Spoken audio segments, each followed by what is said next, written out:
Chapter 19. Harold finds a wench. I had no difficulty finding Harold. Indeed, coming down the segmented trunk of the dower tree, I almost landed on top of him. He was sitting with his back to the tree, puffing and resting. "I have formed a plan," he said to me. "That is good news indeed," I responded. "Does it include some provision for escaping?" "I have not formed that part of it," he admitted. I leaned back against the tree, breathing heavily. "Would it not have been a good idea to reach the streets immediately?" I asked. "The streets would be searched," puffed Harold, "immediately by all the guardsmen and men-at-arms in the city." He took 2 or 3 deep breaths. "Ooh, it will never occur to them to search the pleasure gardens," he said. "Only fools will try to hide there." I closed my eyes briefly. I felt ready to concede his last point. "You are aware, of course," I mentioned, "that the pleasure gardens of so rich a man as Safrar of Turia may contain a large number of female slaves, not all of whom might be trusted to keep silent, and some who will undoubtedly notice something as unusual as 2 strange warriors wandering about among the shrubs and ferns." "That is true," said Harold, "but I do not expect to be here by morning." He picked up a stalk of patch of violet grass, one of several hues, used in such gardens, and began to chew upon it. "I think an hour or so will be sufficient. Perhaps less." "Sufficient for what?" I asked. "For townsmen to be called in the aid to the search," he said. "Their movements will undoubtedly be coordinated in the house of Safra, and some towns and their riders, if only messengers or officers, will surely be available." Suddenly, there seemed to me a real possibility that Harold had a plan. Undoubtedly, townsmen, mounted, would come from time to time during the night to the house of Safrar. "You are clever," I said. "Of course," he said. "I am T'Chuk." "But I thought you told me that your plan did not yet contain a provision for escape." "Oh, at the time, it did not. But while still sitting here, I formed it." "Oh, well, I am glad," I said. "Something always comes to me, for I am T'Chuk." "What do you suggest we do now?" I asked. "Oh, for the time, we rest." "Very well," I said. So we sat with our backs against the flower tree in the house of Safrar, merchant of Turia.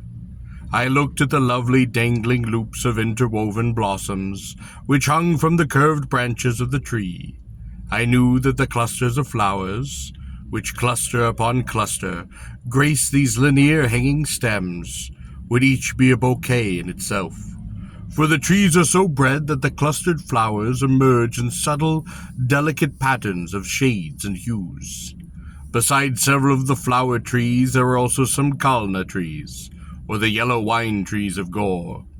There was one large, bunked reddish tur tree, about which curled its assemblage of turpa, a vine-like tree parasite, that curled scarlet, ovate leaves, rather lovely to look upon. The leaves of the turpa, incidentally, are edible, and figure in certain Korean dishes, such as sulij, a kind of soup. Long ago I had heard a tur tree was found upon the prairie, near a spring, planted perhaps long before by someone who passed by. It is from that tur tree that the city of Turia took its name. There was also at one side of the garden, against the far wall, a grove of emwood, linear, black, and supple. Besides the trees there were numerous shrubs and plantings. Almost all of them were flowered, sometimes fantastically. Among the trees and the colored grasses there wound curved, shaded walks. Here and there I could hear the roaring of water, from miniature artificial waterfalls and fountains. And from where I sat I could see 2 lovely pools, in which lotus-like plants floated. One of the pools was large enough for swimming. The other, I suppose, was stocked with tiny bright fish from the various seas and lakes of Gor. Then I became aware of the flickerings and reflections of light from over the wall. Against some of the higher buildings about, I also heard the running of feet, the sound of arms. I could hear someone shouting, then the noise and the light passed. "I have rested," said Harold. "Good," I said. "Now," he said, looking about, "I must find myself a wench." "A wench?" I cried, almost a shout. "Shh!" said he, cautioning me to silence. "Have we not enough troubles?" I inquired. "Why do you think I came to Toria?" "For a wench," I said. "Certainly," said he, "and I do not intend to depart without one." I gritted my teeth. "Well, I am sure there are many about." "Doubtless," said Harold, getting to his feet as though he must now be back to work. I too got to my feet. He had no binding fiber, no slavehood, no tarn, yet this absence of equipment did not seem to deter him, nor did he seem to regard his deprivations in these particulars as worthy of any note. "I may take some moment to pick out one I like," he apologized. "That is all right," I assured him. "Take your time."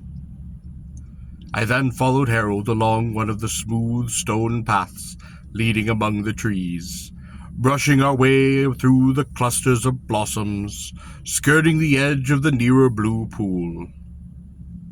I could see the 3 moons of Gor rejected in its surface. They were beautiful, shining among the green and white blossoms upon the water. The masses of flowers and vegetation in Saphir's pleasure gardens filled the air with a mingled, heavy, sweet fragrance. Also the fountains had been scented with pools. Harold left the walk and stepped carefully to avoid tramping a patch of tillanders, a delicate yellow flower, often associated with the Gorean mind with love and beauty. He made his way across some dark blue and yellowish-orange grass, and came to the building set against one wall of the gardens. Here he climbed several low, broad marble steps, and passed down a columned porch, and entered the central building. Finding ourselves in a dim lamp-lit hall, bestrewn with carpets and cushions, and decorated here and there with the carved reticulated white screening. There were 7 or 8 girls, all clad in pleasure silks, sleeping in this hole. They were scattered about, curled up on cushions. Harold inspected them. He did not seem satisfied. I looked them over and nodded.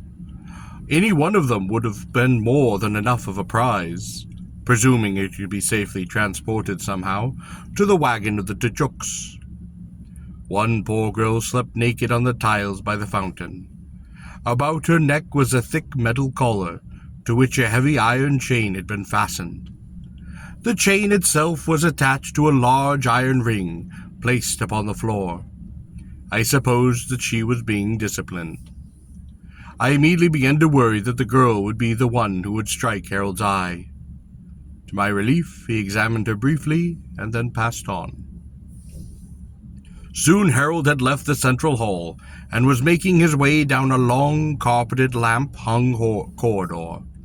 He entered various rooms off this corridor, and after, I suppose, inspecting their contents, always emerged and trekked off again. He then examined other corridors and other rooms, and finally returned to the main hall and started off down another way again, encountering corridors and rooms. This we did 4 times, until we were moving down one of the last corridors, leading from one of the 5 main corridors off the central hall. I had not kept count, but we must have passed by more than 700 or 800 girls, and still among all these riches of Saphir, he could not seem to find the one for which he searched. Several times one girl or another would roll over or shift in her sleep, or throw out an arm, and my heart would nearly stop. But none of the wenches awakened, and we would troop on to the next room. At last we came to a largest room, but much smaller than the main hall, in which there were some 17 beauties strewn about, all in their pleasure silks. The light in the room was furnished by a single Thalarian oil lamp, which hung from the ceiling. It was carpeted by a large red rug, on which were several cushions of different colors, mostly yellows and oranges. There was no fountain in the room, but against one wall there were some low tables with fruits and drinks upon them. Harold looked the girls over, then he went to the low table and poured himself a drink. Kala now whined by the smell of it.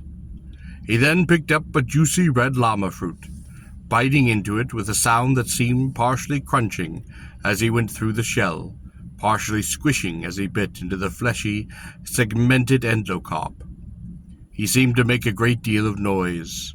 Although one of the two of the girls stirred uneasily, none, to my relief, awoken. Harold was now fishing about, still chewing upon the fruit, in a wooden chest at one end of the table. He drew out of the chest some 4 silken scarves, and after ejecting sent others which did not sufficiently please him.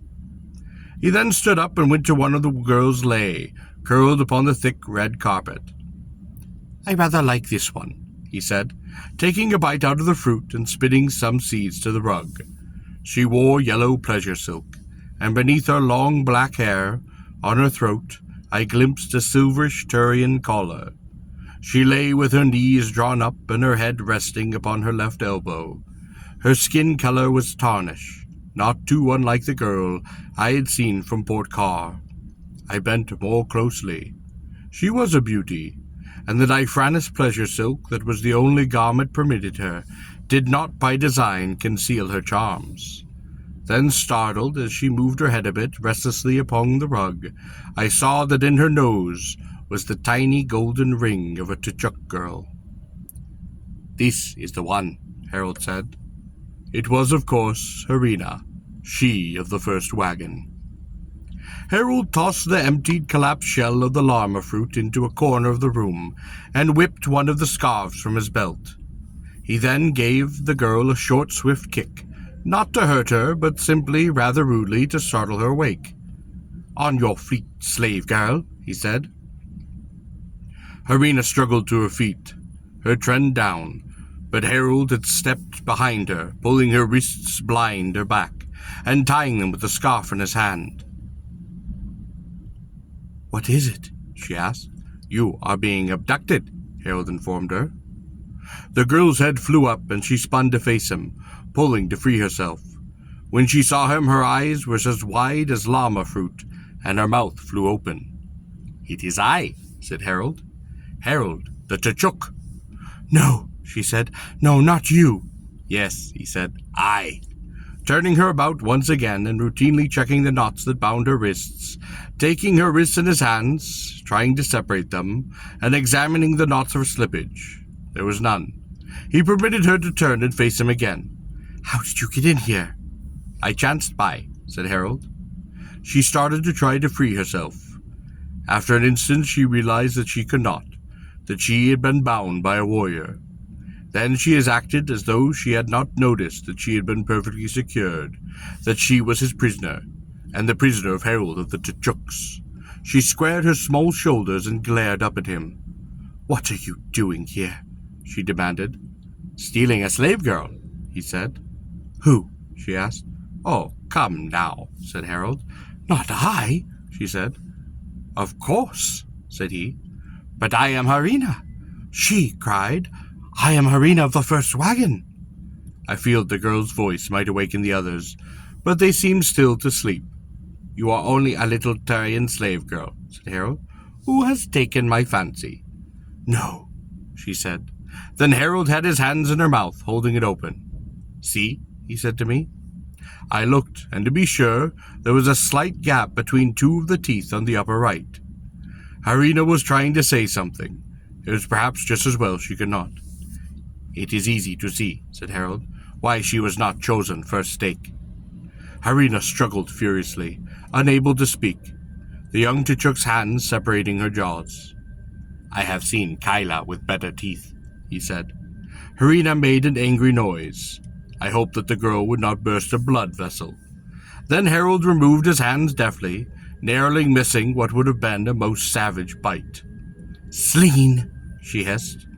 "On the other hand," said Harold, "all things considered, She is not an unattractive little wench.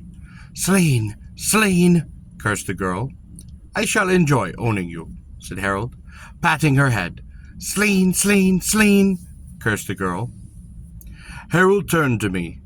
She is not all things considered a pretty little wench. I could not help but regard the angry, coloured Harina, furious in her swirling pleasure silks. Yes, I said, very. Do not fret, little slave girl, said Harold to Harina. You will soon be able to serve me, and I shall see that you shall do so superbly. Irrationally, like a terrified, vicious little animal, Harina struggled again to free herself. Harold stood by patiently, making no attempt to interfere. At last, trembling with rage, she approached him, her back to him, holding her wrists out to him. Your jest has gone far enough, she said. Free me. No, said Harold. Free me, commanded the girl. No, said Harold. She spun to face him again, tears of rage in her eyes. No, said Harold. She straightened herself. I will never go with you. Never, never, never. That is interesting, said Harold. How do you propose to prevent it? I have a plan, she said. Of course, he said. You are to chook. He looked at her narrowly. What is your plan? It is a simple one, she responded. Of course, said Harold. Though you are to chook, you are also female.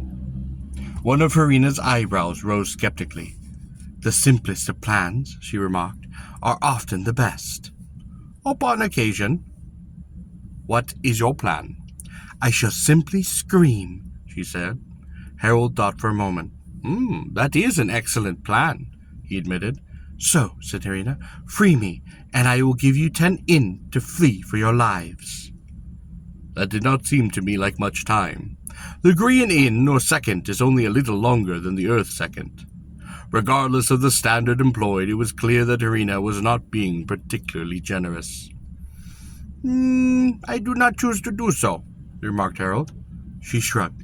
Very well. I gather you intend to put your plan into effect, said Harold. Yes, she said. Do so, said Harold. She looked at him for a moment, then put back her head, sucked in her air, opened her mouth, and prepared to utter a most wild scream. My heart nearly stopped, but Harold, at the moment just before the girl could scream, popped one of the scarves into her mouth. He had wadded it up and shoved it between her teeth. Her scream was only a soft, muffled noise, hardly anything more than escaping air. I, too, Harold informed her, had planned a counterplan. He took one of the 2 remaining scarves and bound it across her mouth, holding the first scarf well inside her mouth. My plan, said Harold, which I have now put into effect, is clearly superior to yours. Harina made some muffled noises. Her eyes regarded him wildly over the colored scarf, and her entire body began to squirm savagely. Yes, said Harold, clearly superior. I was forced to concede his point. Standing but 5 feet away, I could barely hear the tiny, angry noises that she made. Harold then lifted her from her feet, and as I winced, simply dropped her on the floor. She was, after all, a slave. She said something that sounded like oof when she hit the floor. He then crossed her ankles and bound them tightly with the remaining scarf. She glared at him in pained fury over the colored scarf. He scooped her up again and put her over his shoulder. I was forced to admit that he had handled the whole affair rather quite neatly. And in a short while, Harold, carrying the struggling Harina, and I retraced our steps to the central hall and descended the steps of the porch and returned by means of the curving walks between the shrubs and pools to the flower tree, by means of which we had originally entered the pleasure gardens of Safrir of Turia.